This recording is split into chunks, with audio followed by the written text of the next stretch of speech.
Hi everyone, अब बात करने वाले हैं कि रिएक्ट जेएस के अंदर हम लोग क्लिक इवेंट कैसे यूज कर सकते हैं और क्लिक इवेंट के साथ में फंक्शन कॉल कैसे होता है। एक बार के लिए आपको लग सकता है कि यार ये तो बहुत ईजी होता है, एक बटन वगैरह ले लो कुछ, उसके ऊपर क्लिक इवेंट ऐड कर दो एंड फंक्शन कॉल कर दो, सिंपल।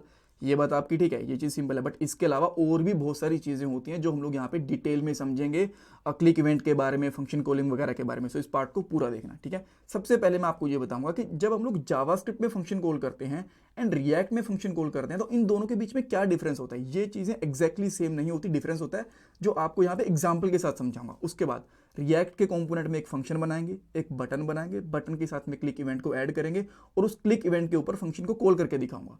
पहले नॉर्मल फंक्शन को कॉल करूंगा, आफ्टर दैट एरो फंक्शन को भी कॉल करूंगा। और मैं आपको ये भी बताऊंगा कि जब हम लोग क्लिक इवेंट के साथ में फंक्शन को कॉल करते हैं तो पैरामीटर को कैसे पास करा जाता है, ऑलराइट। और लास्ट में कुछ इंपॉर्टेंट इंटरव्यू क्वेश्चन भी डिस्कस करने वाले हैं। ओके, सो एक बार के लिए मैं आपको ना जावास्क्रिप्ट के अंदर फंक्शन कॉलिंग दिखाता हूं, देन हम लोग उसको रिएक्ट में कन्वर्ट करने की कोशिश करेंगे और दोनों के डिफरेंस को समझेंगे, ठीक है।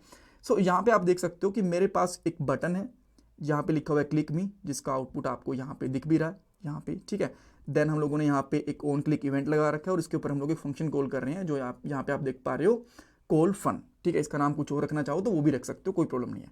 और ये प्रॉपरली काम कर रहा है। जैसे मैं इस पर क्लिक करता हूँ तो यहाँ पे फंक्शन कॉल हो गया, ये मैंने यहाँ पे अलर्ट भी करवा रखा है, आप देख सकते हो, ठीक है। और रिफ्रेश वगैरह कर रहा हूँ तो यहाँ पे कोई भी कंसोल में एरर नहीं है, आप आराम से देख पा रहे हो, ठीक है।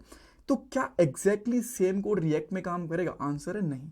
एक बार के लिए इस कोड को कॉपी पेस्ट करके देखते हैं एंड समझते हैं कि क्यों नहीं काम करेगा, ठीक है। सो मैंने इस बटन को सबसे पहले कॉपी करा एंड देन रिएक्ट वाले कोड में आके इसको मैंने यहाँ पे पेस्ट कर दिया, ठीक है। आफ्टर दैट ये तो उस वाला कोड हो गया ना, बटन वाला, और ये फंक्शन है, इसको भी मैं यहाँ से कॉपी करूँगा इस तरीके से एंड देन हम लोग यहाँ पे आते हैं और वापस से इसको यहाँ पे पेस्ट कर देते हैं। अब यहाँ पे आके मैं क्या करता हूँ, इसको करता हूँ रिफ्रेश। जैसे रिफ्रेश करूंगा, इवन अगर आपको पहले भी दिख रहा है कि invalid event handler property on click, do you mean on click. देखो, जब हम लोग जावास्क्रिप्ट के अंदर, यहाँ पे आपको जावास्क्रिप्ट कोड दिख रहे हैं ना, एक इवेंट बनाते हैं ना, ऑन क्लिक इवेंट बनाते हैं, तो हम लोग इस तरीके से लिखते हैं ऑन क्लिक, ठीक है। इसके अंदर सी कैपिटल नहीं होता, बट जब हम लोग इस चीज को करते हैं रिएक्ट जेएस के अंदर तो हमें जो सी है इसको कैपिटल रखना पड़ता है।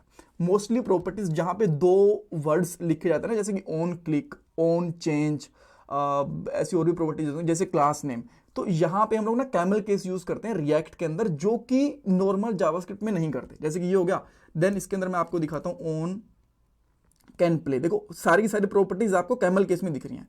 अगर मैं यहाँ पे क्लास नेम लिखता हूँ तो देखो आपको ये भी इस तरीके से दिखेगी कैमल केस के अंदर। कैमल केस का मतलब ये है कि अगर दो लेटर दिख रहे हैं ना आपको, जैसे कि यहाँ पे ओन एक अलग होता है, क्लिक एक अलग होता है, तो जो सेकंड वर्ड का फर्स्ट लेटर होगा वो कैपिटल होगा, यहाँ पे आप देख सकते हो, ठीक है। इसको कैमल केस बोलते हैं। आई होप आप में से बहुत से लोगों को इसके बारे में पता भी होगा। तो पहली चीज तो आपको ये करनी है। अब दूसरी चीज, क्या अभी प्रॉपर्ली काम कर रही है? जी नहीं, अभी भी काम नहीं करेगी। यहाँ पे दिखाता हूं मैं। अब ये कह रही है कि भाई जो ऑन क्लिक के ऊपर आप कुछ कॉल कर रहे हो ना, वो फंक्शन होना चाहिए, आपने कोई स्ट्रिंग वगैरह कॉल कर दी यहाँ पे, बात तो ठीक है, ये स्ट्रिंग कॉल कर रखी है, तो मैं इसको यहाँ पे इस तरीके से कॉल करता हूँ। तो क्या अब भी ये प्रॉपर्ली काम करेगी? आंसर है ना, अब भी नहीं काम करेगी। क्यों? अब देखो अब क्या हो रहा है, ये अपने आप ही कॉल हो जा रहा है फंक्शन। यहाँ पे आप देख सकते हो, मैंने इस फंक्शन को भी क्लिक तो नहीं करा, ठीक है, और बहुत बार कॉल हो गया, एक दो बार भी नहीं। अब इसको हटाना कैसे है? एक बार इसको रिफ्रेश कर देते हैं, मे भी हट जाए। हाँ, चला गया, ठीक है। अब एक तो अपने आप से कॉल हो रहा था, मैं एक बार फिर से रिफ्रेश करके दिखाता हूँ। एक तो अपने आप कॉल हो रहा है, एक तो चीज ये है। अब सेकंड इसके साथ में प्रॉब्लम ये है कि जैसे मैं क्लिक मी के ऊपर क्लिक करता हूँ तब ये कॉल नहीं होता, वैसे कॉल होता रहेगा। अब ऐसा क्यों है? इस चीज को समझने के लिए आपको एक चीज समझनी पड़ेगी कि जो ये ऑन क्लिक इवेंट होता है ना रिएक्ट के अंदर, उसको फंक्शन की कॉलिंग नहीं चाहिए होती, उसको फंक्शन की डेफिनेशन चाहिए होती है। अब आप बोलोगे इसका क्या मतलब है? देखो ये दो चीजें, ये हमने फंक्शन बनाया, ठीक है। अब इस फंक्शन को अगर आप कहीं पे भी कॉल करते हो, किसी भी प्रोग्रामिंग लैंग्वेज का, तो इस तरीके से कॉल करते हो, तो हमें ये पास नहीं करना होता, ठीक है। रिएक्ट के जो फंक्शन होता है उसके अंदर हमें ये चीज पास करनी होती है, ये होती है कॉलिंग, ये होती है डेफिनेशन। तो हमें कॉलिंग पास नहीं करनी होती, कॉलिंग वो अपने आप हैंडल कर लेता है, अपने आप कर लेता है, हमें डेफिनेशन पास करनी होती है, ठीक है। ये चीज होती है, ये चीज हमेशा आपको ध्यान रखनी है। अगर आप लोग डायरेक्टली ऐसे पास करते हो तो ऑटोमेटिकली कॉल होता रहेगा। अब इस चीज को प्रूफ करके दिखा सकता हूं कि मैंने इसको यहां से उठाया और यहां पे रख दिया मैंने। अभी तो मैंने फंक्शन कॉलिंग करी थी ना, फंक्शन कॉलिंग हटा दी मैंने, इसको इस तरीके से रख दिया मैंने, ठीक है। देन अब मैं यहां पे आता हूं और अब आप देखोगे ये प्रॉपरली काम कर रहा है ऑन क्लिक के ऊपर, ठीक है। आप बोलोगे चलो ठीक है, बट यहां पे मान लो बहुत बड़ा फंक्शन है तो इसको ऐसे तो नहीं रख सकता ना मैं हर बार, तो इसके लिए क्या करना पड़ेगा, सिंपल सी चीज़ है, ब्रेसेस मत लगाओ। जब ये ऐसे लगाओगे ना तो अपने आप ये इसकी डेफिनेशन ही है, कॉलिंग नहीं है। हमेशा आपको बस इस ये करनी है, ब्रेसेस नहीं लगाने। अगर आपने ब्रेसेस लगा दिए तो अपने आप कॉल करना स्टार्ट कर देगा, ठीक है। अब इसका रीज़न मैं आपको फिर से बता देता हूँ। जो ऑन क्लिक होती है ना, ये प्रॉपर्टी ऐसा एक्सपेक्ट करती है कि मुझे फंक्शन की डेफिनेशन चाहिए, कॉलिंग नहीं चाहिए। कॉलिंग मैं इंटरनली खुद से करूंगा, ठीक है। आगे बात समझ में, कूल। अब अच्छा, एक चीज और कर सकते हैं हम लोग, यहाँ पे एक और फंक्शन बना के देखते हैं, ठीक है। मैंने यहाँ पे एक फंक्शन बनाया जिसका नाम मैं यहाँ पे रख देता हूँ, लेट्स से, अच्छा ये नॉर्मल फंक्शन हो गया। अब हम लोग एक आप कह सकते हो कि एरो फंक्शन बना के देखते हैं। तो मैंने यहाँ पे कॉन्स्ट का नाम मैंने यहाँ पे लिया फ्रूट, ठीक है। और फ्रूट के अंदर मैंने यहाँ पे डाल दिया, लेट्स से अलर्ट ही डाल दिया मैंने फिर से, और इसमें अलर्ट में ले लेता हूँ यहाँ पे एप्पल, ठीक है। और यहाँ पे जो फंक्शन है, अगर मैं इसको फिर से इसी तरीके से कॉल करने की कोशिश करूंगा ना, तो आप देखोगे फिर से एप्पल अपने आप ही कॉल हो गया, ठीक है। तो ये आपको नहीं करना, आपको करना क्या है, इसकी डेफिनेशन पास करनी है, कॉलिंग नहीं, बस ये पास करो। एंड नाउ यू सी कि जैसे हम लोग यहाँ पे आते हैं तो एप्पल प्रॉपरली कॉल हो रहा है, ठीक है। एरो फंक्शन भी देख लिया, नॉर्मल फंक्शन भी देख लिया। अब आप बोलोगे यार ये चीज़ तो ठीक है, बट जब हम लोग यहाँ पे ब्रेसेस ही नहीं लगा सकते तो इसमें पैरामीटर कैसे पास करेंगे। मान लो मैं फ्रूट का नाम यहाँ से भेजना चाहता हूँ, ठीक है। जैसे कि यहाँ पे है, मैं यहाँ पे लगाता हूँ एप्पल, और यहाँ पे मैं लगाता हूँ, अरे यार ये यहाँ पे क्यों आ गया, देन मैं यहाँ पे लगाता हूँ एक और बनाना, ठीक है, बनाना। और यहाँ पे जो ये फंक्शन होगा ना, इसके अंदर मैं करना चाहता हूँ नेम, फ्रूट का नेम, और इसको मैं यहाँ पे पास करूँगा। अब ये तो हो ही नहीं सकता, क्यों, क्योंकि भाई तो फंक्शन पहले ही कॉल हो जाएगा। देखो पहले ही एप्पल आ गया, ये एप्पल आता रहता, देन ये अनडिफाइंड आ गया, अनडिफाइंड इसलिए आ गया बिकॉज हमने यहाँ पे इसको प्रॉपर्टीज को पास नहीं करा।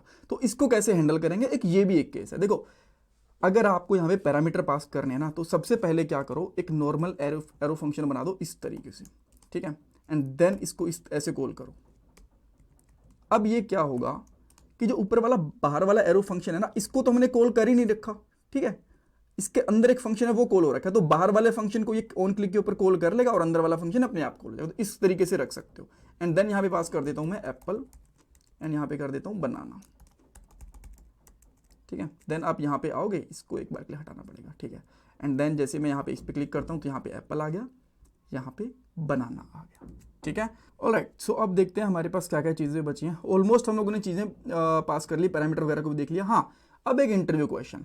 इंटरव्यू क्वेश्चन के अंदर पहली चीज़ तो आपसे ये पूछ सकते हैं कि ऑटोमेटिकली कॉलिंग क्यों हो जाती है। देन इस केस के अंदर आप बताओगे कि जैसे मैंने आपको बताया था ना कि ऑटोमेटिक कॉलिंग जैसे फंक्शन को अगर पैरामीटर्स पास कर देंगे तो हो जाएगी। इस केस के अंदर आप बताओगे कि फंक्शन की डेफिनेशन पास करनी होती है, कॉलिंग पास नहीं करनी होती।